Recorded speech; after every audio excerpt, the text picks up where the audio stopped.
On June 25, 1876, General George Armstrong Custer sat atop his horse on a hill overlooking the banks of the Little Bighorn River in present-day Montana. The Civil War hero, renowned for his bravery and good fortune, was plotting an ambush on the largest Indian encampment ever to assemble on the plains. Little did he know that this would be his last stand, and that this was the day when Custer's luck would finally run out after a career of daring risks and near misses. Remembered by some as a gallant war hero and by others as a bloodthirsty villain, General Custer was a man full of contradictions and controversy. He was both a lover and a fighter, a brave but reckless warrior, and a glory-hungry but disobedient soldier. Who exactly was General Custer, and why is he such a controversial figure? George Armstrong Custer was born in Ohio in 1839, the youngest of 5 children. Young Auntie, as he was called because he couldn't pronounce his own middle name, was sent to live with his older sister in Michigan at an early age. Custer earned his teaching certificate in 1856, but he had bigger dreams for himself than teaching at a grammar school. He entered West Point Military Academy in 1857, where he was known for spending more time on pranks than on his studies. He was routinely reprimanded and constantly received demerits, often earning himself extra weekend guard duties. In an event that would foreshadow future issues with his career, he was once even court-martialed for failing to stop a fight between 2 cadets. With all these extracurricular activities, it's not all that surprising that he graduated dead last in his class in 1861. Custer graduated from West Point into a country in chaos. The Civil War had just broken out in April of 1861, and Custer saw his opportunity for glory. He joined the Union Cavalry, where he attracted the attention of his superiors for his bold leadership style, daring cavalry charges, and tactical brilliance. In June 1863, he became the youngest brigadier general in the Union Army at the age of 23. The boy general, as he was called, got his first taste of leadership in battle just a few days later during the infamous Battle of Gettysburg. On the third and final day of the bloody conflict, Confederate General J.E.B. Stuart's cavalry divisions were attempting to take the Union Army's rear by surprise when he was cut off by Custer's forces. After a ferocious battle between thousands of horsemen,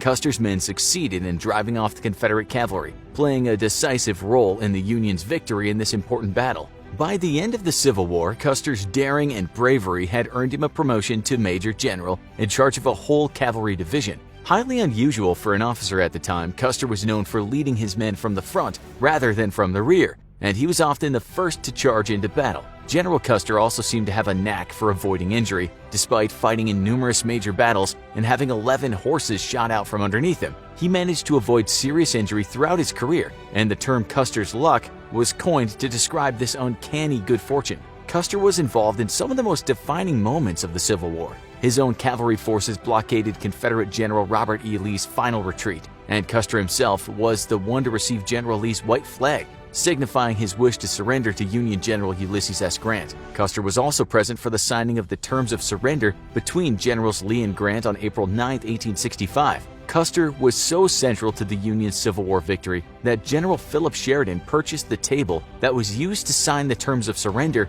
and gave it to Custer's wife in gratitude for her husband's service. Just prior to the end of the Civil War, Custer had married Elizabeth Libby Bacon in February 1864. Her father, a judge, was not supportive of the match, as he considered Custer to be beneath her. After initially rejecting him, he eventually won her over, and they began an intense courtship and passionate letter-writing habit that would persist throughout their marriage. Custer is famously quoted as saying, "I would be willing, yes, glad, to see a battle every day during my life." His life's ambition was to gain fame and glory for his battlefield exploits, and Libby was his devoted partner in this endeavor, happily playing the part of the faithful lady to his daring warrior. Custer was also notoriously flamboyant. He paid special attention to his appearance, especially his long golden hair, which he perfumed with cinnamon oil, and he always dressed in the height of the late 17th century fashion, in velvet outfits with gold lace detail and large sombreros. In 1866, Custer was promoted to lieutenant colonel, and he and Libby headed to Kansas to help deal with the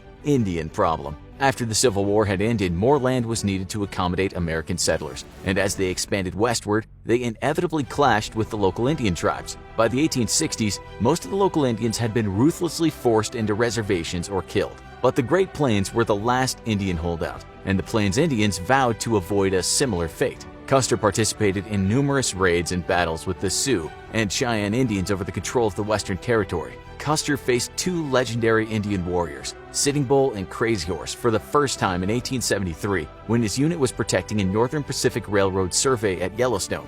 The government had been encouraging trains to stop so that passengers could hunt the buffalo for sport. The Indians relied on the buffalo for food, and needless slaughter escalated tensions. Although he succeeded in driving them off this time, little did Custer know that he had just faced the warriors who would bring about his own downfall years later.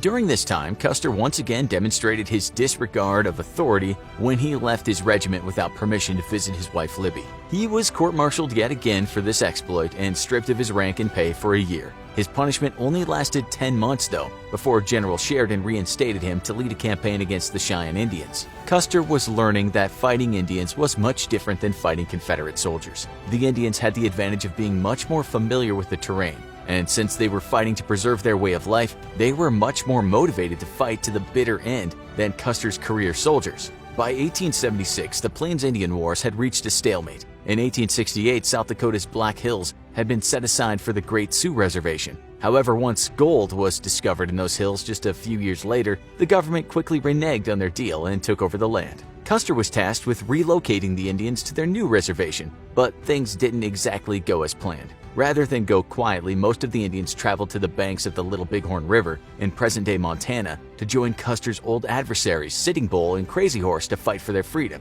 On June 25, 1876, Custer was one of the first to arrive at the meeting point near the encampment, where he and the other generals planned to gather before fighting the Indians and forcing them to surrender to the reservations. While waiting for the other generals to arrive, it was decided that Custer and his men would move in and surround the Indians, then wait for reinforcements. Once he had located the Indians' camp, however, Custer decided to launch a surprise attack rather than wait for reinforcements. No one is quite sure why he thought this would be a good idea, but based on what we know about him, we can assume that arrogance and glory-seeking played a big role in him leading his men to certain death. The battle famously came to be called Custer's Last Stand, but in reality, he never even had a chance against such a mighty force of Indian warriors. Custer divided his 600 men into 4 groups. One group was to stay with the supplies, 2 groups were to attack the Indians from the south, and Custer's own group was to attack from the north. The South group was the first to attack, but they retreated almost immediately once it became obvious that they were not only outnumbered,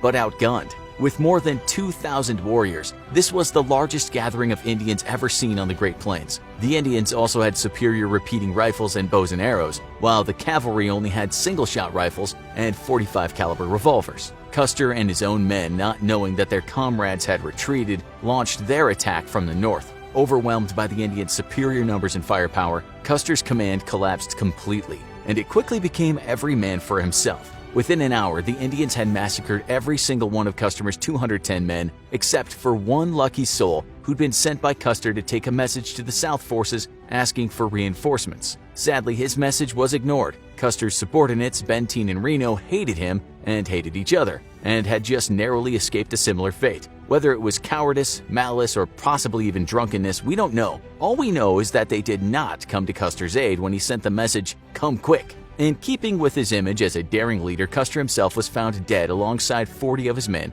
including his own brother and nephew, with 2 bullet wounds, one near his heart and one in his head. To further add to the horrors of the massacre, the Indians ritualistically stripped and mutilated the bodies of the dead, possibly because they believed the souls of disfigured bodies would be doomed to walk the earth forever. A junior military officer, upon seeing the naked bodies of his dead compatriots, famously exclaimed, "Oh, how white they look! How white!" It was once believed that Custer had been spared this indignity, but it was later revealed that his body had also been mutilated, but that the details were hushed up to protect his wife Libby. According to legend, some Cheyenne women pierced Custer's eardrums so that he could learn to listen better, and they even put a stick up his, manhood. Custer was hastily buried where he fell with the rest of his men, but he was later disinterred and reburied with a great ceremony at West Point. A memorial to him was erected in 1881 at the site of the battle.